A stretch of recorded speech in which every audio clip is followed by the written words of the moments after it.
Yes, very good evening everyone. Today we are starting with the RPSC lecture number 2 for BADM, recruitment and selection. Please do join everyone.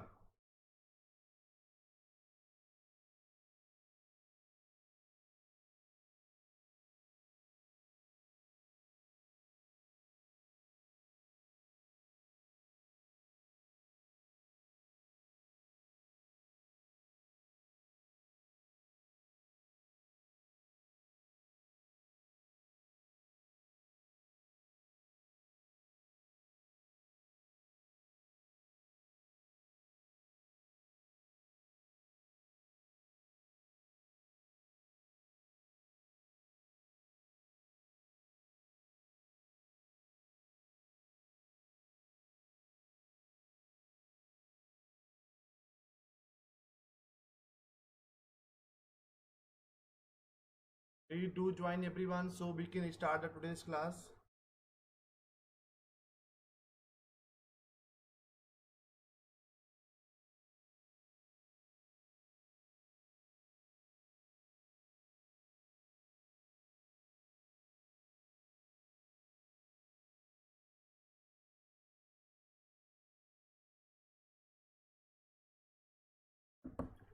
We are starting the class within a very few minutes. Please do join everyone.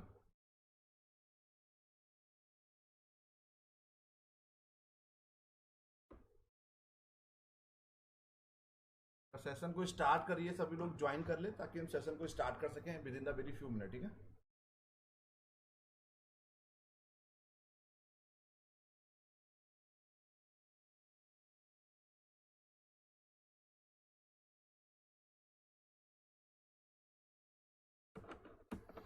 Today's topic is all about recruitment and selection.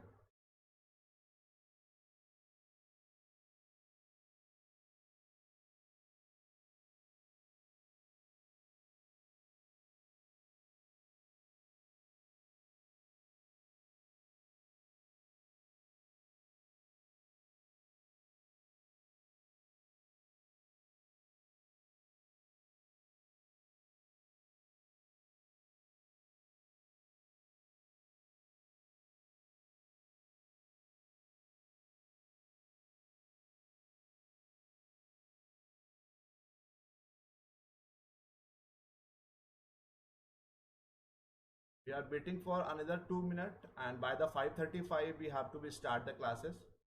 5:35 पे class start हो जाएगा. एक बार सब लोग join कर लीजिए.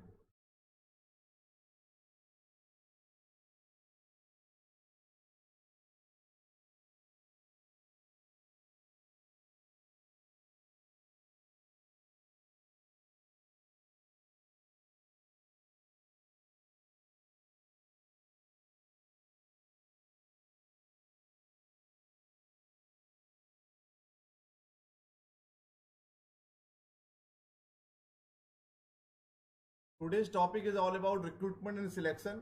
So all those candidates who are joining in a very first time, my name is Anubhav Singh.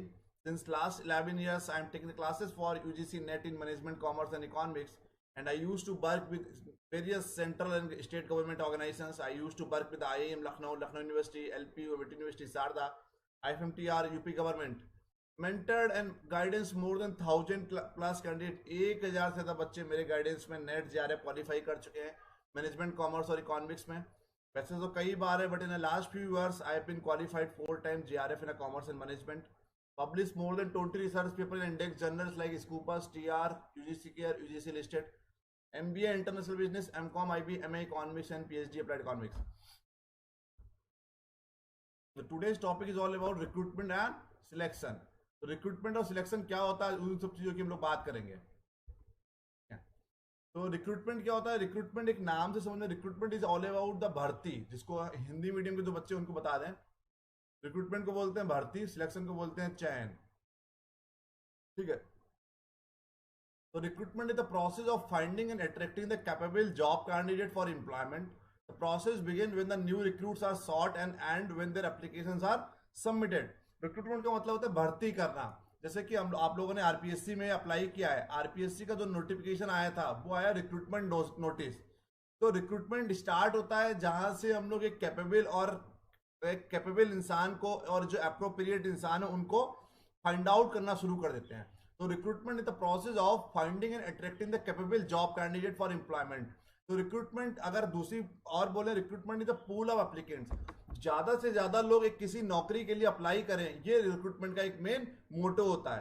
तो recruitment एक जो भर्ती होती है, जो एक एडवर्टीजमेंट आता है, जैसे आरपीएससी का एडवर्टीजमेंट आया असिस्टेंट प्रोफेसर का, that particular recruitment, that particular advertisement is called recruitment.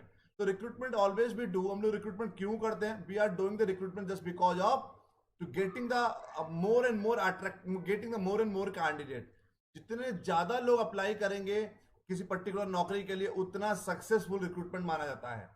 The process begin when the new recruits are sought and when their applications are submitted.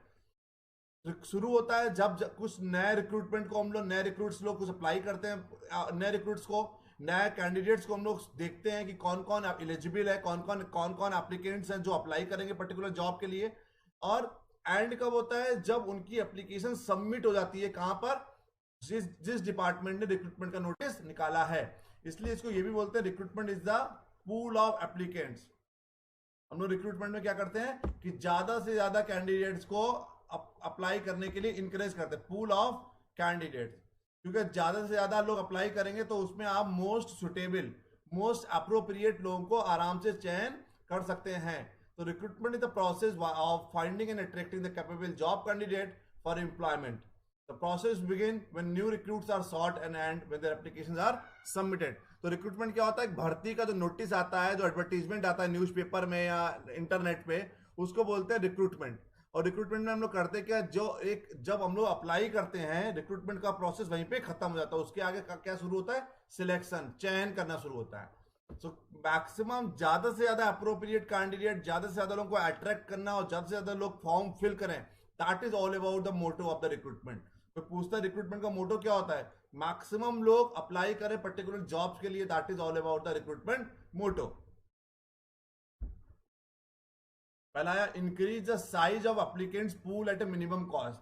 कम से कम कॉस्ट में ज्यादा से ज्यादा किसी भर्ती के लिए, ज्यादा से ज्यादा किसी नौकरी के लिए लोग अप्लाई करें, that is all about the objective of और पर्पज ऑफ रिक्रूटमेंट। तो increase the size of applicants pool at a very minimum cost. Identify and prepare the potential job applicants. Identify करना लोगों को और लोगों को, ताकि पोटेंशियल जॉब एप्लीकेंट्स आपकी नौकरी के लिए अप्लाई करें। We have to be identify accordingly and we have to be prepare those candidate. उन कैंडिडेट को प्रिपेयर करना ताकि वो आपकी पर्टिकुलर नौकरी के लिए, पर्टिकुलर भर्ती के लिए, पर्टिकुलर जॉब के लिए वो लोग अप्लाई करें। Increase the success rate of selection process by reducing the over और अंडर क्वालिफाइड एप्लीकेंट्स। जितने ज्यादा लोग अप्लाई करेंगे, उतना ज्यादा अच्छा रहेगा सिलेक्शन के लिए। आप मोस्ट या टॉप क्वालिटी के कैंडिडेट्स का चयन कर सकते हैं। Decrease the early turnover of new hires. कोशिश करिए जो नए लोग जिनको हायर कर रहे हैं उनका टर्नओवर डिक्रीज करिए लंबे समय तक, कि वो आपके साथ नौकरी करें। अदरवाइज क्या होगा? फिर आपको रिक्रूटमेंट की कॉस्ट पे करनी पड़ेगी। नोटिस निकालिए, रिक्रूटमेंट की कॉस्ट पे करिए। तो that is the thing, decrease the early turnover of new hires. जितने लोग नए लोग नौकरी के लिए रखे जा रहे हैं, उनका टर्नओवर मतलब कि ज्यादा से लंबे समय तक कि वो आपके लिए काम करें। रिटेंशन रेट आपका अच्छा रहे। एक होता है रिटेंशन रेट, एक होता है एट्रिशन रेट। एट्रिशन रेट होता है कि एक साल में 100 लोग काम कर रहे हैं, 50 लोग छोड़ के चले गए, 50 हो गए, 50% हो गया एट्रिशन रेट, 50% हो गया रिटेंशन रेट। एक साल में 100 लोग काम कर रहे हैं, 20-80 लोग छोड़ के चले गए, तो 80% is attrition rate, 20% is retention rate. So that is all about the what actually we have to do. That is all about the कि we have to be decrease the turnover of the new hires. Next हो गया increase the individual organizational effectiveness. जितना most आप appropriate candidates रखेंगे, जितने लोग right person at the right place at the right job होगा, तो ऑटोमेटिकली इंडिविजुअल्स की इफेक्टिवनेस भी बढ़ेगी और ऑर्गेनाइजेशंस की भी इफेक्टिवनेस बढ़ेगी। तो this is all about the purpose of recruitment. Increase the size of applicants pool at a minimum cost. कम से कम कॉस्ट में ज्यादा से ज्यादा लोग अप्लाई करें आपकी नौकरी के लिए। Identify and prepare the potential job applicants. लोगों को आइडेंटिफाई करिए और प्रिपेयर करिए ताकि वो आपकी नौकरी के लिए अप्लाई करें। Increase the success rate of selection process by reducing over और अंडर क्वालिफाइड एप्लीकेंट्स। ये हमने पांचों आपको बता दिया। Simple model of recruitment process. Recruitment philosophy क्या है कि internal versus external job filling.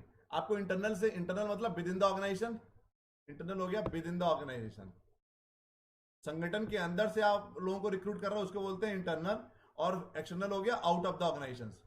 तो रिक्रूटमेंट फिलॉसफी क्या है, whether we have to be choose the internal और एक्सटर्नल, इंटरनली लोगों को रखना है या एक्सटर्नल रखना है। तो we have to be think, तो इंटरनल या external we have to be think it about. तो डिपेंड करता है कि कितने लोग चाहिए आपको। अगर कम लोग चाहिए, 2-4 लोग चाहिए, तो आप इंटरनल भी लोगों को रख सकते हैं। बट अगर आपको एक बल्क में रिक्रूटमेंट करना है तो हम लोगों को कहीं ना कहीं एक्सटर्नल सोर्सेज को फॉलो करना पड़ेगा। Then job versus career orientation, short term versus long term orientation. हमको देखना है कि शॉर्ट टर्म के लिए लोगों को रखना है या लॉन्ग टर्म के लिए लोगों को रखना है। उसके बाद रिक्रूटमेंट प्लानिंग करना, estimated number of contact needs, job specifications, कितने लोगों को आपने, कितने लोगों को रिक्रूट करना है, 50 लोगों को, 100 लोगों को, 200 लोगों को। उसके बाद जीएस बनाना, जीएस हमने आपको कल बताया था, उस पर्टिकुलर काम को करने के लिए जो इंसान चाहिए। जेडी होता है एक जॉब को डिफाइन कर रहे हैं, that is called job description. उस पर्टिकुलर जॉब को करने के लिए जो क्वालिटी चाहिए कैंडिडेट की, उसको बोलते हैं जॉब स्पेसिफिकेशंस। जैसे कि जॉब डिस्क्रिप्शन क्या होगा कि नेट आपको कि असिस्टेंट प्रोफेसर की आपकी जॉब है, डिग्री कॉलेज में होगी, ये पे ग्रेड मिलेगा और 9 to 5 जॉब होगी। बट स्पेसिफिकेशंस क्या होगा, person should be net qualified, person should be PhD qualified, PhD होनी चाहिए, नेट होना चाहिए, 5 साल का एक्सपीरियंस होना चाहिए उसके पास, इतना एज ग्रुप होना चाहिए। तो स्पेसिफिकेशंस होता है कि उस इंसान को काम, उस पर्टिकुलर जॉब को करने के लिए उस इंसान की जो क्वालिफिकेशंस होती है उसको बोलते हैं जॉब स्पेसिफिकेशंस। फिर आया recruitment strategy development, choosing the required applicants qualifications देखना पड़ेगा, choosing the recruitment sources and communication channels, आपको रिक्रूटमेंट सोर्सेज चूज करना पड़ेंगे वेदर इट्स द इंटरनल और external, choosing the inducements and choosing the message, realism versus fly paper. ये याद करना है आपको।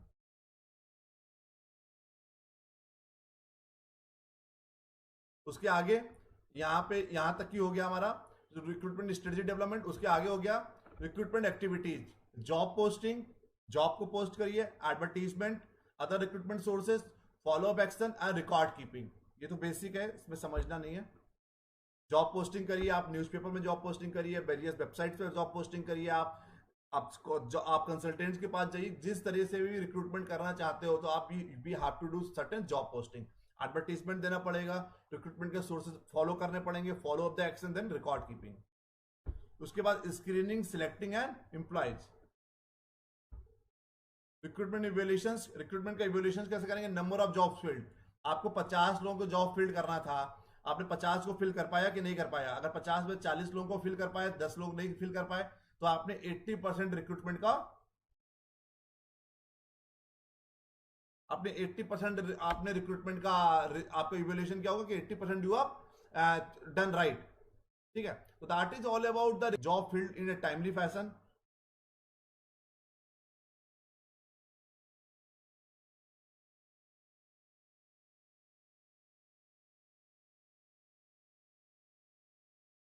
ठीक है, उसके बाद देखेंगे कि job field in timely fashion और नॉट, मतलब एक निश्चित समय में जो एक समय दिया गया था 2 महीने, 3 महीने, 4 महीने का, उन 4-5 महीने में आपने जो भी टाइम मिला था आपको, टाइम पीरियड्स में आपने जॉब रिक्रूटमेंट पूरा कर पाए कि नहीं कर पाए हैं। ठीक है,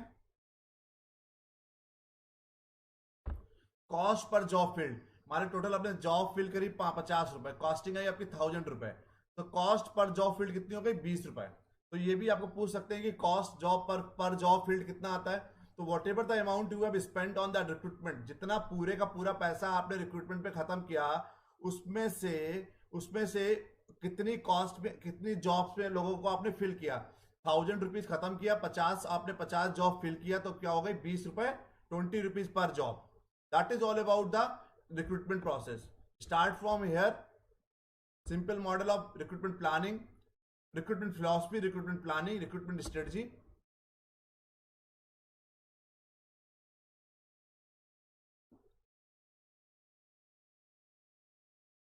Okay. Wait for the 1 minute. Hello.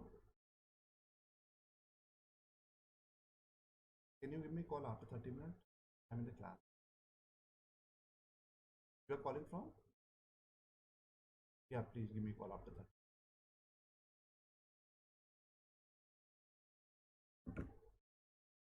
Yes, recruitment activities then recruitment evaluation.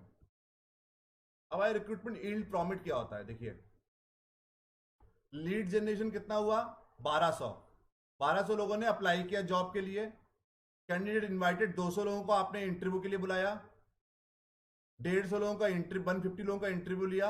Offers made 100 लोगों को ऑफर किया और उसमें से 100 में से 50 लोगों ने ज्वाइन किया। That is called recruitment yield pyramid. Recruitment yield pyramid start from the lead generated, candidate invited, candidate interviewed, offer made and new hires. Okay, got it.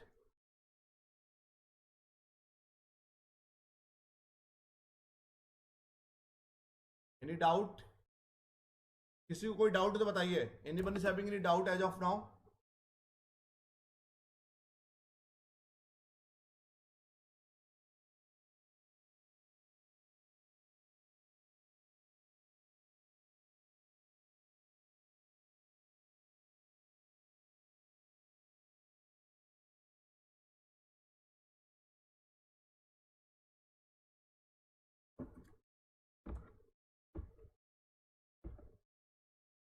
Then advantage of internal recruiting.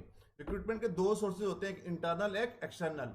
Internal sources होते हैं जो with in the organisation लोगों को recruit कर दिया, promotion कर दिया लोगों को, that is called recruit, transfer कर दिया, that is called internal recruiting.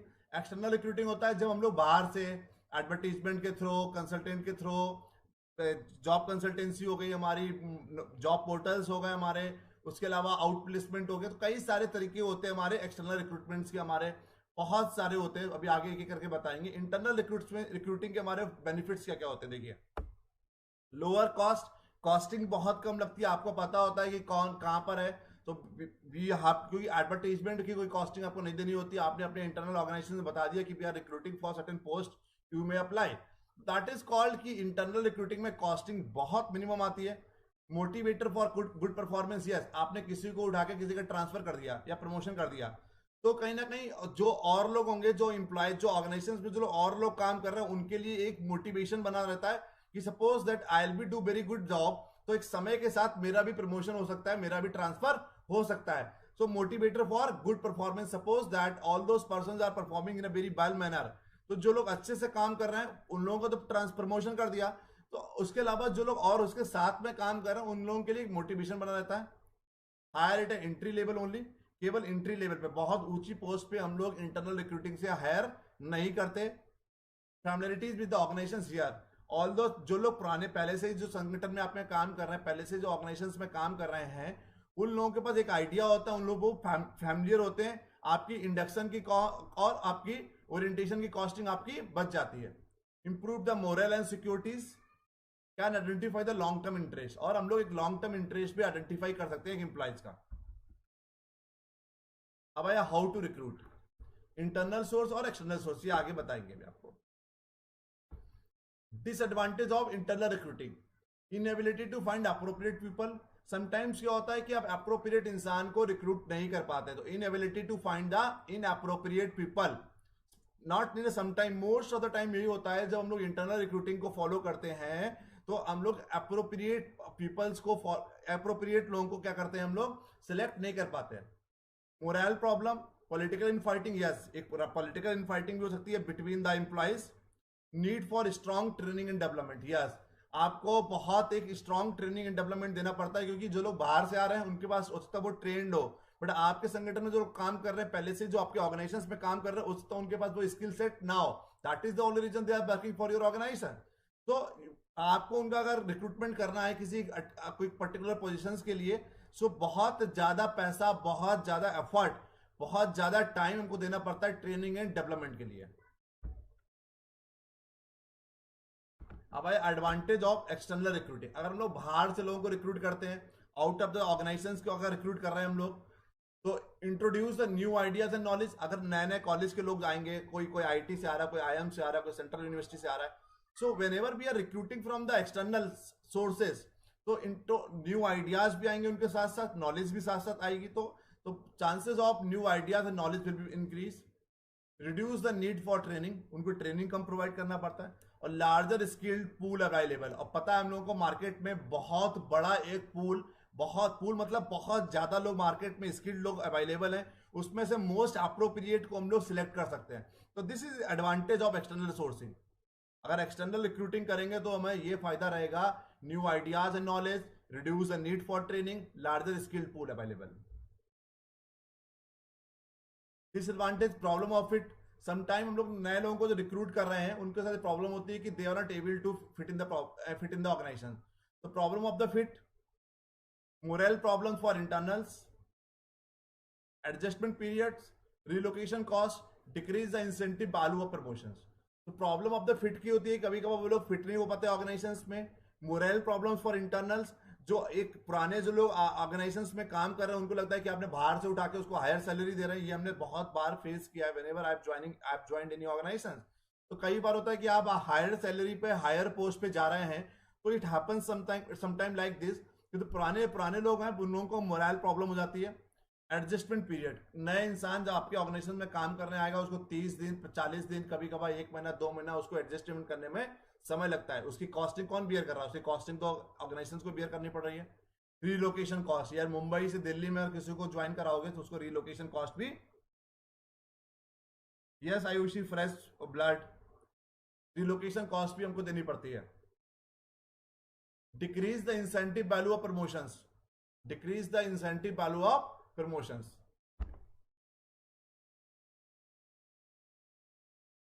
अब आया फैक्टर इन्फ्लुएंसिंग द रिक्रूटमेंट। कौन कौन से फैक्टर्स हैं जो रिक्रूटमेंट को इंपैक्ट कर रहे हैं? एक्सटर्नल फैक्टर और इंटरनल फैक्टर।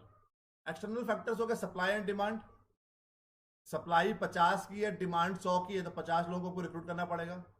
अनएम्प्लॉयमेंट रेट कितना है? लेबर मार्केट, अगर मार्केट में अनएम्प्लॉयमेंट रेट बहुत ज्यादा होगा, बेरोजगार, तो आप कम सैलरी पे भी हाईली क्वालिफाइड लोगों को रख सकते हैं।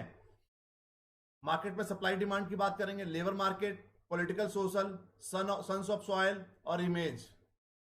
ठीक है, क्लियर? कोई डाउट यहां तक?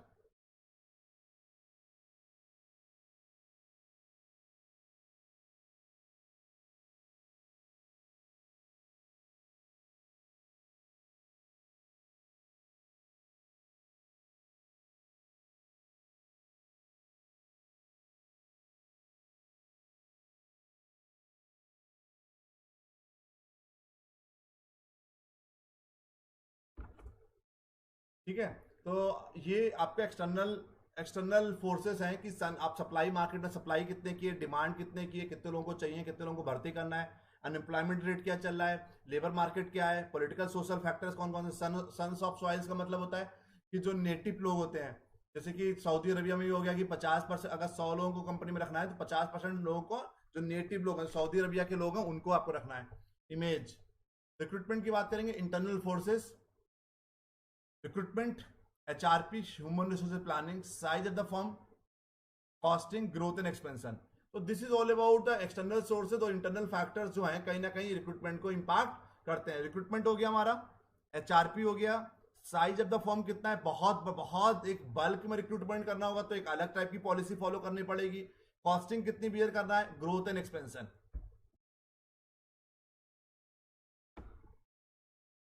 अब आया रिक्रूटमेंट प्रोसेस। पहला हो गया personal planning, job analysis, job vacancies, job analysis, employ रिक्विजिशंस।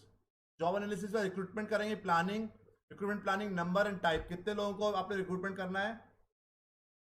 Sun of soils मतलब नेटिव लोगों को, मतलब कहीं बहुत सारे गवर्नमेंट्स में होता है कि आपको नहीं 50% लोग लोकल के रहेंगे।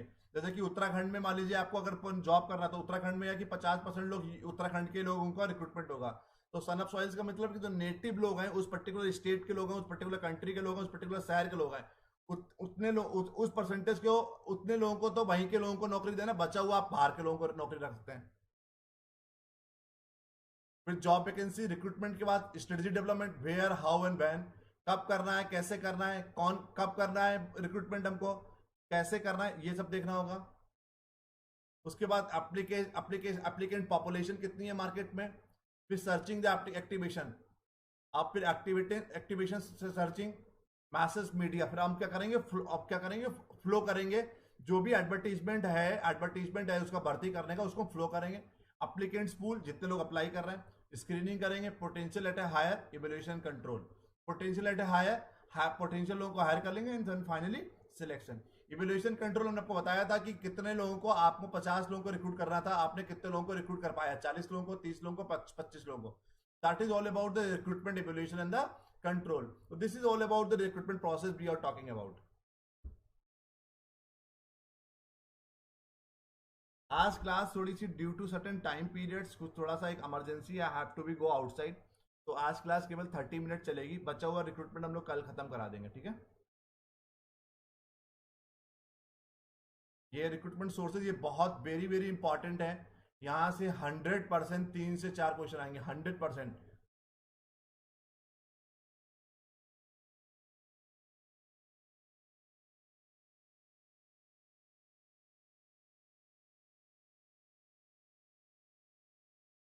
तो ये कल हम लोग करा देंगे आपको पूरा डिटेल फ्रेश माइंड से। प्रेजेंट एम्प्लॉयज, प्रेजेंट ये इंटरनल सोर्सेज और एक्सटर्नल सोर्सेज, ये हम आपको कल करा देंगे, ठीक है। बहुत कुछ है अभी इसमें, देखिए।